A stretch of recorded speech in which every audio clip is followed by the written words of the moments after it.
Sir आप mute है।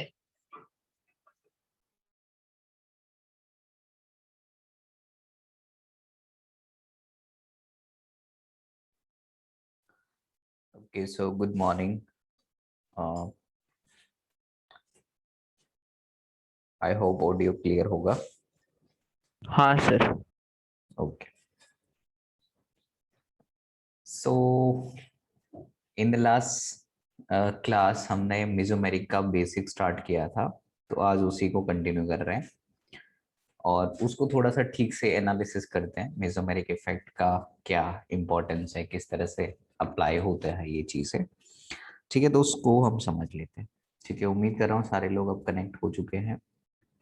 कुछ लोग अभी भी बाकी हैं. ठीक है, एनीवे. सो मेसोमेरिक इफेक्ट क्या था? So last time as we have discussed कि ये क्या होता है, delocalisation of pi electron. Right, pi electron का डीलोकलाइजेशन होगा with the help of what, through resonance. यानी कि यहाँ पे क्या हो रहा है कि रेजोनेंस हो रहा है, ठीक है, और पाई इलेक्ट्रॉन डीलोकलाइज हो रहे हैं with the help of resonance.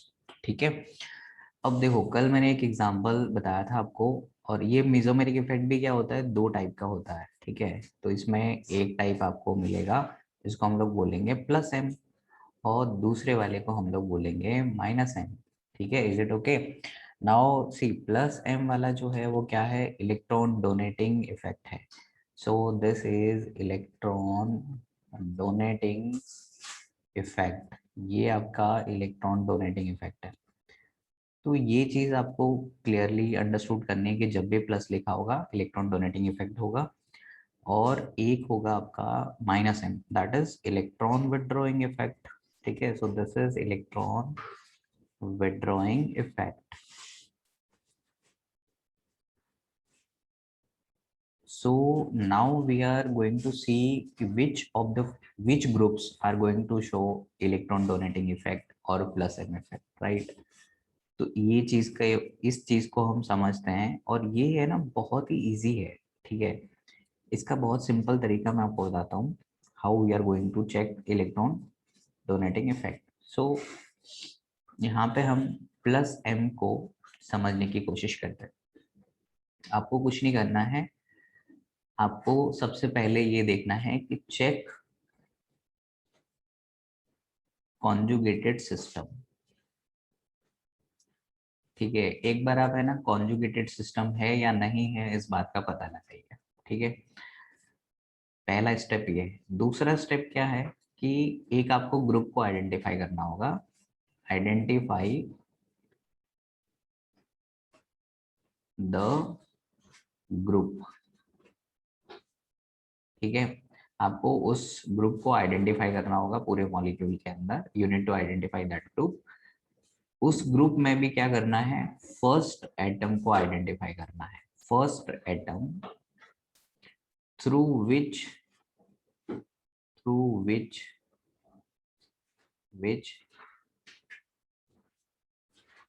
conjugated system is connected to the group. ठीक है, एग्जाम्पल से समझते हैं ताकि चीजें और क्लियर होती चली जाए. ठीक है, एग्जाम्पल अपन बनाते हैं. जैसे मान लो कि आपके पास एक बेंजीन का कॉन्जुगेटेड सिस्टम है.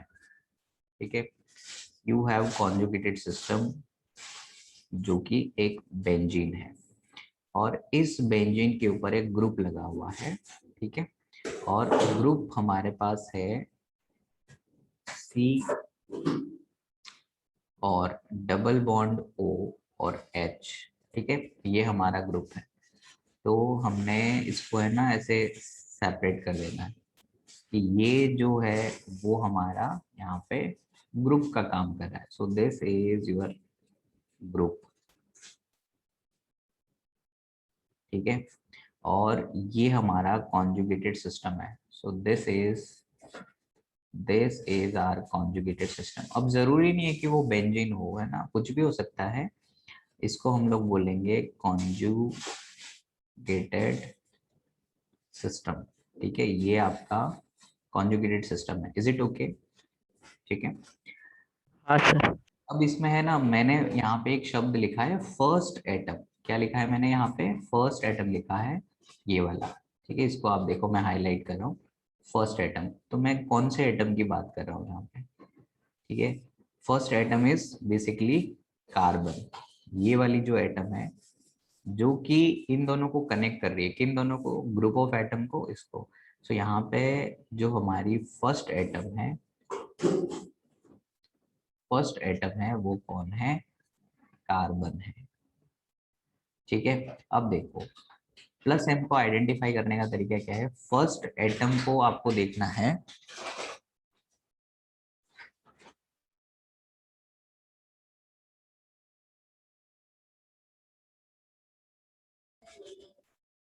देखो जो फर्स्ट एटम है ना, उसके ऊपर आपको क्या करना है?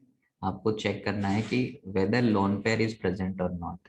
ठीक है, तो यहाँ पे क्या, अब सिंपल लैंग्वेज में पुट कर रहा हूं मैं, if loan pair is present, present, तो हमें यहाँ पे मिलेगा प्लस एम इफेक्ट। कितने लोगों को ये बात समझ में आ गई? यस। ओके, बहुत सिंपल लैंग्वेज में मैंने रखा है, ये एकदम जुगाड़ टेक्निक है। This is not the way we are learning the science. ये बहुत ही लेमन लैंग्वेज यूज करी है मैंने in order to understand this thing. अब देखो, आपको एग्जांपल से पता चलेगा कि अब आपको यहाँ पे दिख रहा होगा कि कार्बन के ऊपर लोन पेयर तो नहीं है। Why? Because all four atoms are और four electrons are being used. ठीक है, तो अगर हम इस CHO ग्रुप की बात करें, C डबल बॉन्ड OH, तो ये जो कार्बन है इसके ऊपर क्या है? लोन पेयर है, तो नो लोन पेयर। यहाँ पे लोन पेयर आपके पास नहीं है, तो लोन पेयर नहीं है तो ये क्या करेगा? ये माइनस एम करेगा। Is it okay? ठीक है, क्योंकि यहाँ पे हाँ सर। जो कार्बन है, फर्स्ट एटम है, उसके ऊपर कोई भी लोन पेयर नहीं है। और अगर लोन पेयर नहीं है तो उस सिचुएशन में हमारे पास क्या आता है? हमारे पास आता है माइनस एम। ठीक है, अब एग्जाम्पल के तौर पे एक और मैं यहाँ पे सिस्टम बना रहा हूँ। ट्राई टू फिगर आउट कि वो ग्रुप जो है वो किस तरह का बिहेवियर शो करे। ये हमारे पास एरोमेटिक सिस्टम है और यहाँ पे लगा हुआ है OH। ठीक है, आप मुझे बताइए कि ये जो ग्रुप है OH, जिसमें कनेक्टिविटी किससे हो रही है? ऑक्सीजन से। और आपको पता है ऑक्सीजन के ऊपर दो लोन पेयर है, तो ये वाला जो ग्रुप है वो क्या करेगा? प्लस एम करेगा। Is it okay? Yes sir. Okay great. अब देखो, हम है ना इसमें डीलोकलाइजेशन देखते हैं। अब बना के देखेंगे तो you will get better idea. देखो, यहाँ पे हमारे पास है बेंजीन इस तरह का। ठीक है, और इसके ऊपर लगा हुआ है oxygen, hydrogen. Now we know that कि ऑक्सीजन के ऊपर लोन पेयर है इस तरह से, तो ये लोन पेयर किधर आएगा? अंदर की साइड आएगा। तो ये वाली बॉन्ड कैसे होगी? इस तरह से ब्रेक होगी। तो आपके पास एक रेजोनेटिंग स्ट्रक्चर बनेगी जो कि आपको इस तरह से दिखाई देगी। ठीक है, अब देखो ये बॉन्ड टूट गया है और ऑक्सीजन ने अपने इलेक्ट्रॉन को डोनेट किया है, तो यहाँ पे हो जाएगी डबल बॉन्ड। और जब ऑक्सीजन इलेक्ट्रॉन को डोनेट करेगा तो उसके ऊपर पॉजिटिव चार्ज आ जाएगी। ठीक है, और ये वाला बॉन्ड आगे की तरफ टूटा था तो यहाँ पे क्या आ जाएगी? नेगेटिव चार्ज आ जाएगी। ठीक है, is it okay? Negative charge आ गई है। हाँ सर। ये नीचे वाले बॉन्ड एज इट इज होंगे, ये वाला बॉन्ड और ये वाला bond, these two bonds remain same. Now in the next step क्या होगा? अगेन ये इलेक्ट्रॉन का मूवमेंट होगा। ठीक है, अगेन इलेक्ट्रॉन का मूवमेंट कैसे होगा? कि ये इलेक्ट्रॉन यहाँ शिफ्ट होंगे और ये वाले इलेक्ट्रॉन ऑब्वियसली इधर शिफ्ट हो जाएंगे, तो आपको एक और फोटो मिलेगी। सो वो फोटो आपको कैसे दिखाई देगी? डेफिनेटली आपको इस तरह से दिखाई देगी। देखो, यहाँ पे एक बॉन्ड बन जाएगी इस तरह की। ठीक है, और ये बॉन्ड टूट चुकी है तो यहाँ नेगेटिव आ जाएगा। ये बॉन्ड आपको एज इट इज दिखाई देगी। यहाँ पे आपको डबल बॉन्ड दिखाई देगा और यहाँ पे पॉजिटिव है और ये H है। Is it okay? हाँ सर।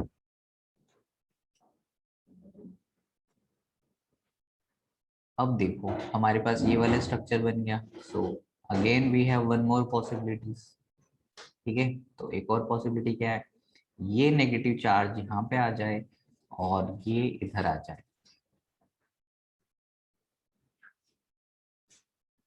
तो अगर आप इसको थोड़ा सा ठीक से देखेंगे तो यहाँ पे एक बॉन्ड आ गया है, यहाँ पे एक बॉन्ड आ गया है और यहाँ नेगेटिव चार्ज आ गई है और ये एज इट इज है और इसके ऊपर प्लस है। फिर से क्या होगा, ये बॉन्ड यहाँ जाएगा, ये बॉन्ड टूट के इधर आ जाएगा। What you will have, you will have, अब ये है ना सिंगल बॉन्ड हो जाएगा। आपको पता है यहाँ पे ऑलरेडी प्लस है, एक माइनस आएगा तो plus minus will become neutral.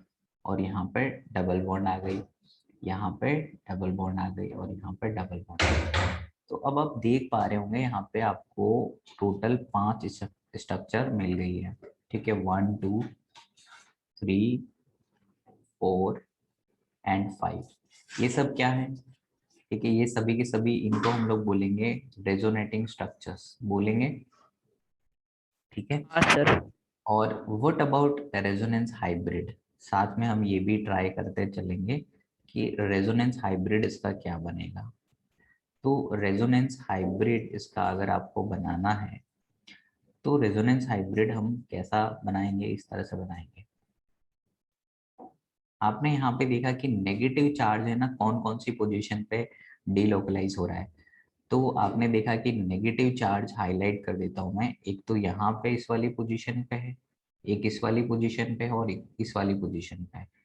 अगर हम उसको मार्क करें, मतलब सिस्टम में मार्क करें, तो हमें ये पोजीशंस कौन कौन सी मिल रही है। तो आपके पास यहाँ पे वो ग्रुप है, ठीक है, ये आपका मेन ग्रुप है OH। और अगर हम इस सिस्टम को ध्यान से देखें तो हमें ये पोजीशन जो है, दिस पोजीशन जहाँ पे हमें नेगेटिव चार्ज मिल रहा है, एक ये वाली पोजीशन जहाँ पे ये वाली पोजीशन है, तो आपको याद होगा कि ये पोजीशन को हम लोग क्या बोलते हैं, this position is known as ortho. तो इस तरफ से भी इसको क्या बोलेंगे आप, ऑर्थो बोलेंगे। और ये वाली पोजीशन क्या है, पैरा। समझ में आ रही बात आपको। और अगर कोई ग्रुप इस वाली पोजीशन पे लगता है या इस वाली पोजीशन पे लगता है तो हम उसको क्या बोलते हैं, मेटा बोलते हैं कि नहीं, याद कर लो। हाँ sir. Yes sir. Ortho para Meta, ये सारी चीजें हैं। तो मैंने यहाँ पे ये सारे जो आ रहे हैं इनमें मैंने देखा कि negative charge is being delocalized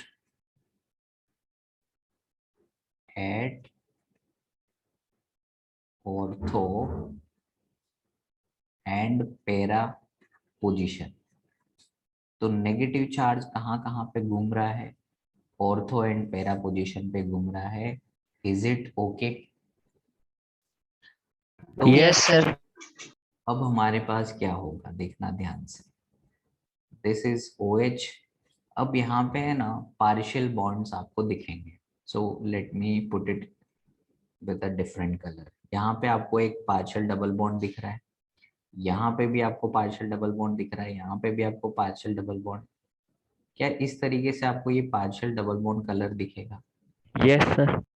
और इस पर्टिकुलर ऑक्सीजन पे क्या होगा, पॉजिटिव होगा, लेकिन हम फुल पॉजिटिव प्लेस नहीं करते, पार्शियल पॉजिटिव प्लेस करते हैं। यहाँ पे क्या होगा, पार्शियली नेगेटिव होगा, यहाँ पे पार्शियली नेगेटिव होगा और यहाँ पे पार्शियली नेगेटिव होगा। तो बेसिकली क्या हो रहा है कि जब हमारे पास +M ग्रुप आया, तो +M ग्रुप क्या करता है, +M group will increase the electron density in the conjugated system। is it okay। Yes yes sir. Sir. ठीक है, ये बात हम कह सकते हैं कि अगर कोई +M ग्रुप आएगा तो वो इलेक्ट्रॉन डेंसिटी इंक्रीज कर देगा पूरे कॉन्जुगेटेड सिस्टम के अंदर। जैसा कि आप देख पा रहे हैं कि यहाँ पे डेल माइनस और डेल माइनस घूम रहा है, यानी कि डेल माइनस अगर घूम रहा है, माइनस चार्ज कब आता है? जब इलेक्ट्रॉन क्लाउड ज्यादा हो या इलेक्ट्रॉन डेंसिटी ज्यादा हो। तो एक्चुअली में क्या हो रहा है कि जो OH है उसने अपने लोन पेयर रिंग में डीलोकलाइज करवा दी है। तो ये जो OH है उसका किस तरह का इफेक्ट हम कंसिडर करेंगे? तो OH जो है वो प्लस M ग्रुप है। Is it okay? समझ आ गई बात? हाँ सर आ गया।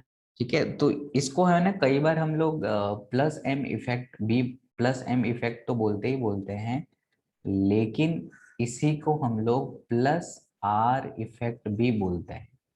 ठीक है, तो आपको कई बार किताबों में प्लस R इफेक्ट लिखा मिले या प्लस M इफेक्ट लिखा मिले, बात एक ही है। समझ आ गई बात? हाँ सर। ठीक है, आगे बढ़ते हैं। अब मैं यहाँ पे कुछ मॉलिक्यूल लिखता हूँ, आप मुझे बताइए कि वो प्लस M है या नहीं है। ठीक है, सो identify groups which shows plus M effect. ठीक है, आपको आइडेंटिफाई करना है। अब मैं यहाँ पे कुछ एग्जांपल लिख रहा हूँ। ठीक है, हर बार मैं बेंजीन लिख रहा हूँ ताकि ये कॉन्जुगेटेड सिस्टम होता है। OCH3 मैंने लिखा, फिर मैंने लिखा NHCOCH3 लिखा, फिर मैंने लिखा C ट्रिपल बॉन्ड N, फिर मैंने लिखा COOH, फिर मैंने लिखा COCH3,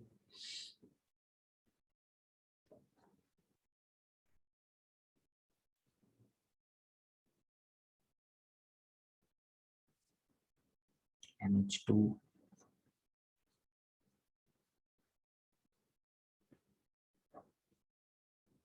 NH minus,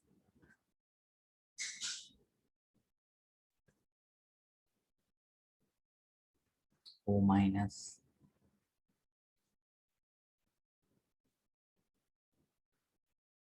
CH3,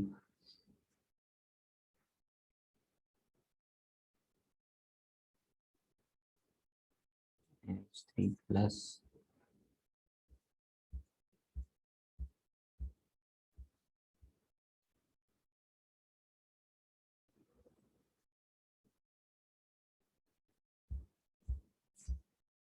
okay.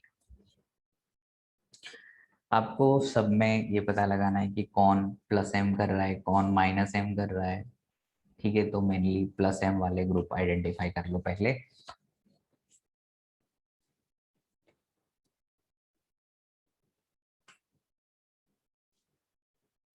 First वाला प्लस एम करेगा सर। ये रहा वो पहला एटम जिसके ऊपर लोन पेयर है, तो ये हो गया आपका प्लस M। ठीक है, तो ये हमने टिक कर लेना है। अब इस वाले में क्या होगा? Plus M sir. यहाँ पे भी लोन पेयर है नाइट्रोजन के ऊपर, तो ये भी क्या करेगा? प्लस M कर लेगा। What about minus this? M. ये ग्रुप हो जाएगा आपका माइनस M। बहुत बढ़िया। ठीक है, किसी स्टूडेंट को कोई दिक्कत है तो बताना। No sir. ठीक है, और ये वाला ग्रुप कैसा होगा बताइए? Minus M sir. ये माइनस M है। ये वाला कैसा होगा? Minus M sir. Minus M। Actually ये CO जो है ना वो ऐसा दिखाई देगा, C डबल बॉन्ड O, फिर ऐसे CH3 और फिर ये कनेक्टेड है। तो अब आपका जो फर्स्ट कार्बन है, मतलब जो फर्स्ट एटम है, उसके ऊपर कोई लोन पेयर नहीं है। What about this one? Plus nitrogen M के ऊपर, सर। तो ये तो प्लस M कर जाएगा। What plus about? M sir. ये प्लस M कर जाएगा, ये plus M sir. Plus M कर जाएगा, ये माइनस एम। नहीं, ये प्लस एम भी नहीं करेगा, ठीक है, और माइनस एम भी नहीं करेगा। वाई? बिकॉज ये लोन पेयर ना तो दे सकता है ना लोन पेयर ले सकता है। वाई? कारण बहुत सिंपल है, ये जो कार्बन है ना, आप ध्यान से देखिए, ये जो कार्बन है उसका ऑक्टेट पूरा है, ठीक है। इसका क्या है, इस कार्बन का ऑक्टेट इज कंप्लीट, राइट। और आपको पता है कि ये कार्बन जो है वो इसका ऑक्टेट जो है वो कंप्लीट है, octet is complete. Is it okay? तो जब ऑक्टेट हाँ कंप्लीट सर। होता है ना, and carbon does not have any vacant D orbital, याद है ना, कार्बन के पास में नो वैकेंट डी ऑर्बिटल, सबको याद है, पी हाँ ब्लॉक। सर। तो कार्बन के ऊपर वैकेंट डी ऑर्बिटल है नहीं, तो अगर वो इलेक्ट्रॉन लेगा तो कैसे लेगा? माइनस एम का मतलब क्या होता है, इलेक्ट्रॉन को एक्सेप्ट करेगा वो। तो एक्सेप्ट करके कहाँ पे रखेगा भाई, रखने की जगह ही नहीं है। तो ये जो CH3 ग्रुप है वो क्या करता है, तो ये प्लस एम माइनस एम नहीं करता, ये करता है हाइपर कॉन्जुगेशन प्लस वाला करेगा, और साथ में क्या करेगा, प्लस आई करेगा। समझ में आ गई बात आपको? हाँ सर। ठीक यस है, sir. Okay. What about this? Minus M sir. ये भी माइनस एम नहीं करेगा। फिर से ऑक्टेट कंप्लीट है, आप ध्यान से देखिए, नाइट्रोजन में 3 हाइड्रोजन लगे हुए हैं, ठीक है, और एक बॉन्ड ये है, तो टोटल कितने इलेक्ट्रॉन हो गए, 8 हो गए कि नहीं, देखो, 2 इलेक्ट्रॉन इधर से, 2 इधर से, 2 इधर से, 2 इधर से, कितने हुए, 8। और नाइट्रोजन में भी क्या होता है, वैकेंट ऑर्बिटल नहीं होते हैं, तो वो कहीं से कुछ नहीं ले पाएगा। तो यहाँ पे क्या होगा, माइनस एम प्लस एम, ऐसा कुछ संभव नहीं है। तो संभव क्या है, तो ये करेगा माइनस आई इफेक्ट, ठीक है। क्योंकि प्लस है तो क्या है, इलेक्ट्रॉनों की कमी है, तो वो इलेक्ट्रॉन को खाली खींचेगा through minus I effect. Is it okay?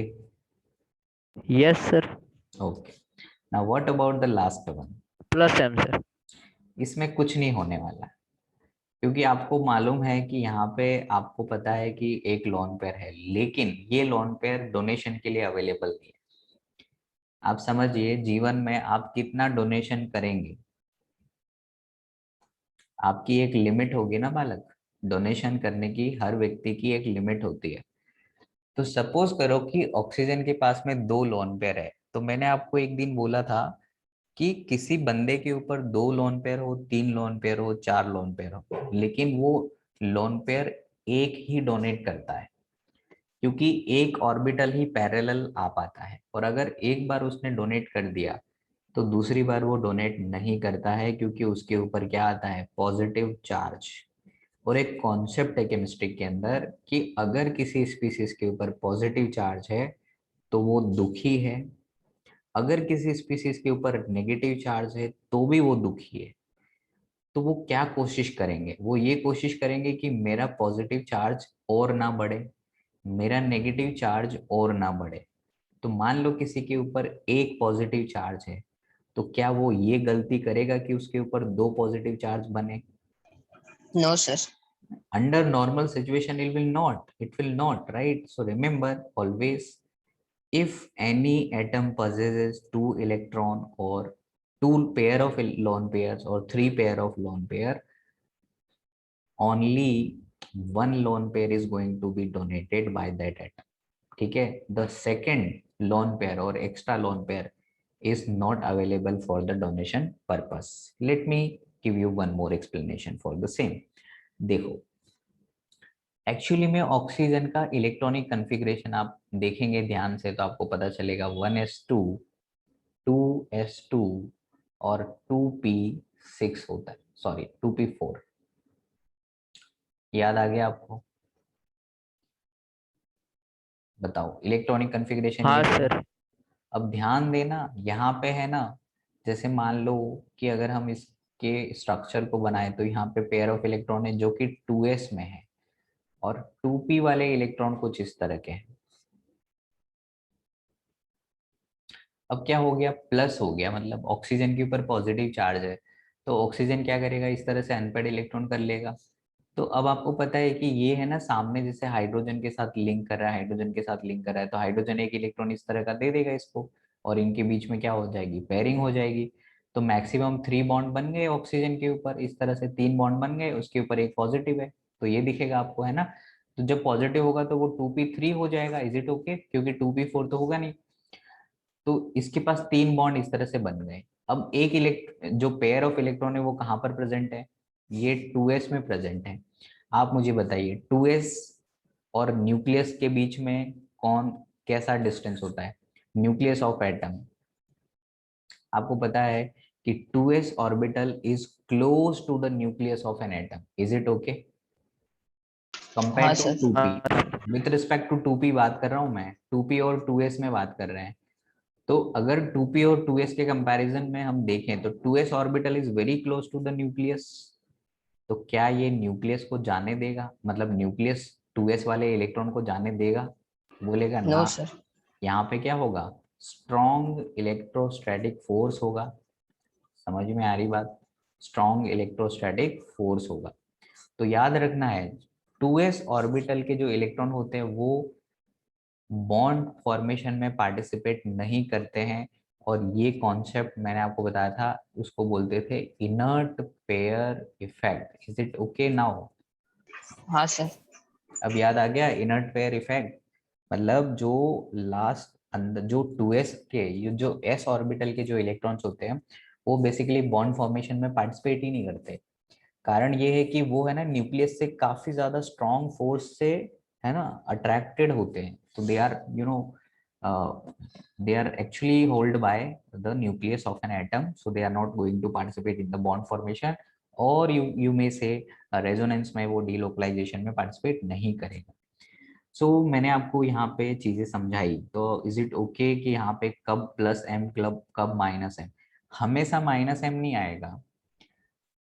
कारण क्या है उसका कि माइनस एम का मतलब होता है कि वो लोन पेयर को होल्ड भी कर सकता है, मतलब लोन पेयर को रखने की जगह भी होनी चाहिए। Let me give you one example by drawing certain resonating structures for the better clarity. देखिए सपोज मैं ये कह रहा हूँ कि ये जो बेंजीन है मेरा, ठीक है, ये बेंजीन है, इसके ऊपर ये लग गया है C डबल बॉन्ड O, और यहाँ पे लग गया है CH3। इसको मैं कह रहा हूँ कि ये वाला जो ग्रुप है वो माइनस एम है। ये माइनस एम कैसे है, ध्यान से समझना। जब मैं इसके रेजोनेटिंग स्ट्रक्चर बना रहा हूँ तो please try to understand this thing, very important. देखो होगा क्या कि कार्बन और ऑक्सीजन में ज्यादा इलेक्ट्रोनेगेटिव कौन है, बताइए, ऑक्सीजन।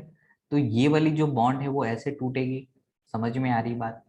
तो जब ये बॉन्ड ऐसे टूटेगी तो ये कार्बन तकलीफ में आ गया, 3 बॉन्ड बचे इसके पास, तो ये बॉन्ड है ना उस टाइम पे ऐसे टूटेगा, और यहाँ पे नेगेटिव आएगा, नेगेटिव पॉजिटिव बॉन्ड बना लेंगे। तो आप फील कर पा रहे हो चीजें कैसे हो रही है, देखो यहाँ पे हो गया आपका डबल बॉन्ड अब, और यहाँ पे देखो ऑक्सीजन के ऊपर क्या आ गया, नेगेटिव चार्ज, ठीक है, अब देख पा रहे हो आप। और यहाँ पे देखो यहाँ पे क्या आ गया, पॉजिटिव, और ये वाले बॉन्ड एज इट इज है।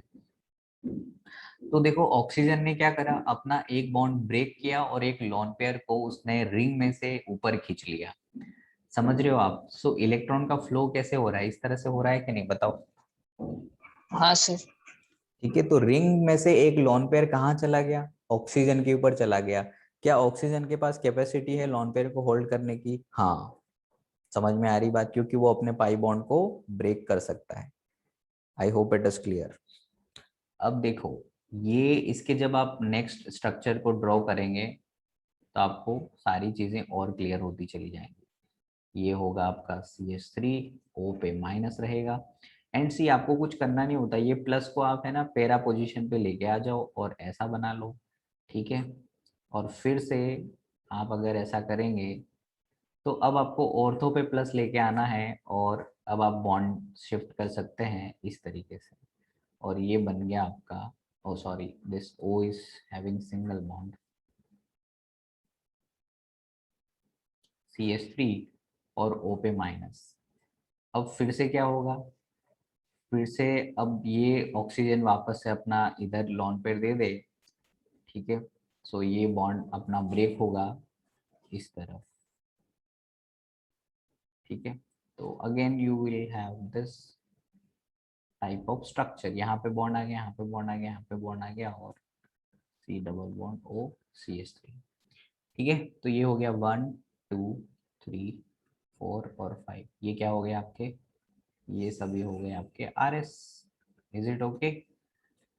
और स्ट्रक्चर में आप जो एरो बनाएंगे वो कैसे बनाएंगे, तो देखिए यहाँ पे पॉजिटिव है, तो अब ये बॉन्ड है ना इधर शिफ्ट होगा। ठीक है, अगली बार में क्या होगा, ये वाला बॉन्ड इधर शिफ्ट होगा।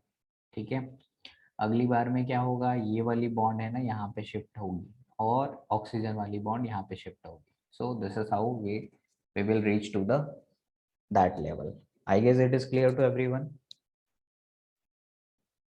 हाँ सर।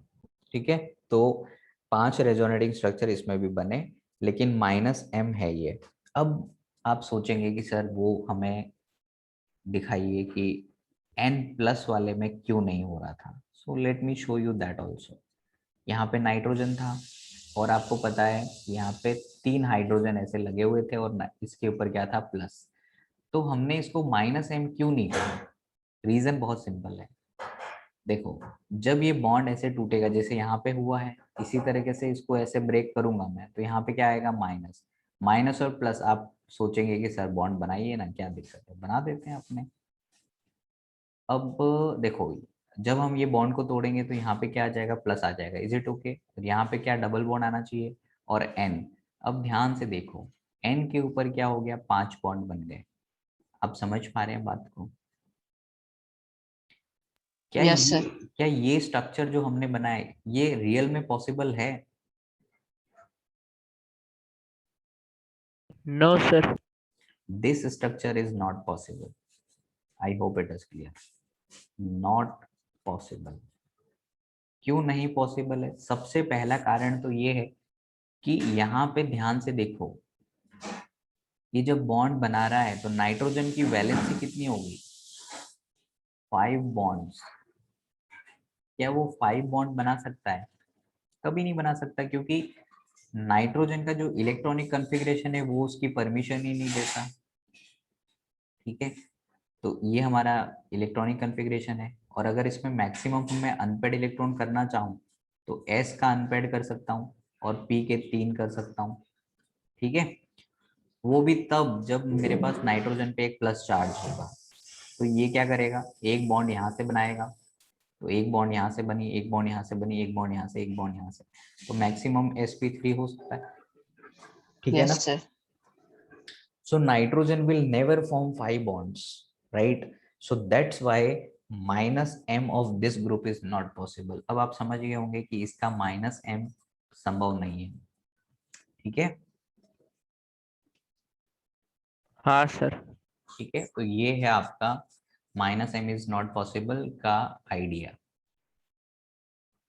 ठीक है, क्यों नहीं पॉसिबल है उसका ये रीजन है।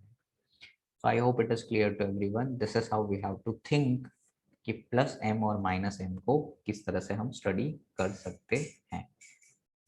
ठीक है, आई होप अब आप समझ गए और कैसे आपको +m -m लगाना है। अब हमने इसकी एप्लीकेशन की बात करते हैं कि ये जो +m है -m है ये क्या फायदा करेगा और क्या नुकसान करेगा। सो हम लिखेंगे importance of +m, importance of +m, या फिर हम क्या कहते हैं इसको, और +r। समझ में आ रही बात? क्योंकि यहाँ पे सब कुछ तो हो क्या रहा है, रेजोनेंस ही तो हो रहा है। आई होप इट इज क्लियर, क्योंकि रेजोनेंस के बिना तो ये कुछ होगा ही नहीं, कुछ मजा ही नहीं आएगा, तो रेजोनेंस इज ऑलवेज देयर। तो या तो +r बोलो या +m बोलो। अभी इसका इंपॉर्टेंस क्या है, तो ये कहाँ पे काम आएगा, so it play significant, I would say most significant role, ठीक है, इसमें टू डिटरमाइन स्टेबिलिटी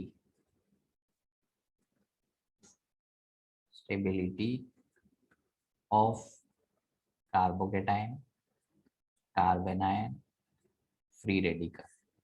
इन सब की स्टेबिलिटी में इसका बहुत बड़ा रोल होता है। And to predict acidic and basic strength of organic compounds. तो कैसे ये सब काम करेंगे वो हम लेटर सेगमेंट में अंडरस्टैंड करेंगे। फिलहाल के लिए आपको इतनी बात समझ में आ गई कि प्लस माइनस एम क्या होता है और कैसे हम उसको अप्लाई करेंगे, कहाँ कहाँ पे रोल उसका होगा, वो मैंने आपको यहाँ पे लिख के दे दिया। Is it okay? हाँ सर। ठीक है। अब जरा ध्यान से एक चीज, ऑर्डर। जब आप किसी भी मॉलिक्यूल की स्टेबिलिटी देखेंगे तो आपको एक ऑर्डर में इफेक्ट को अप्लाई करना है। सबसे पहले आपको देखना है प्लस माइनस एम। ठीक है, प्लस माइनस एम हो रहा है कि नहीं वो देखो। फिर आपको देखना होगा रेजोनेंस, यानी कि ये प्रेसिडेंस ऑर्डर है। उसके बाद में देखना है हाइपर कॉन्जुगेशन। उसके बाद में देखना है इंडक्टिव। ये चीज याद रखनी है आपको। किसी भी मॉलिक्यूल में अगर आपको देखना है कि कौन स्टेबल है कौन ज्यादा, तो सबसे पहले आपको क्या देखना है? एम देखना है। उसके बाद में रेजोनेंस, फिर हाइपर कॉन्जुगेशन और सबसे लास्ट में क्या है? इंडक्टिव। तो जब भी कोई डिसीजन हम लेंगे तो हम सबसे पहले किसकी तरफ देखेंगे? एम की तरफ देखेंगे। फिर किसकी तरफ देखेंगे? आर की तरफ देखेंगे। और फिर हाइपर कॉन्जुगेशन और सबसे लास्ट में किसको देखेंगे? इंडक्टिव को देखेंगे। समझ आ रही बात आपको? यस हाँ सर। सर। ओके, ठीक है। तो this is the idea. Now one more aspect we are going to analyse, वो है electron density. Electron density in substituted benzene ring. जो आपका बेंजीन रिंग है सब्स्टिट्यूटेड, उसमें इलेक्ट्रॉन डेंसिटी के बारे में आइडिया लेना। जैसे मान लो यहाँ OH है और जैसे मान लेते हैं यहाँ पे CHO है, तो इलेक्ट्रॉन डेंसिटी ज्यादा किस में होगी? ये होगी इलेक्ट्रॉन डेंसिटी ऑर्डर। क्या ये बात आप समझ पाए क्या? मैंने कैसे आंसर लिखा है, सर प्लस एम आई। है ना? तो प्लस एम क्या करता है? इलेक्ट्रॉन डेंसिटी को इंक्रीज कर देगा। माइनस एम क्या करेगा? इलेक्ट्रॉन डेंसिटी को डिक्रीज कर देगा। आई होप इट इज क्लियर।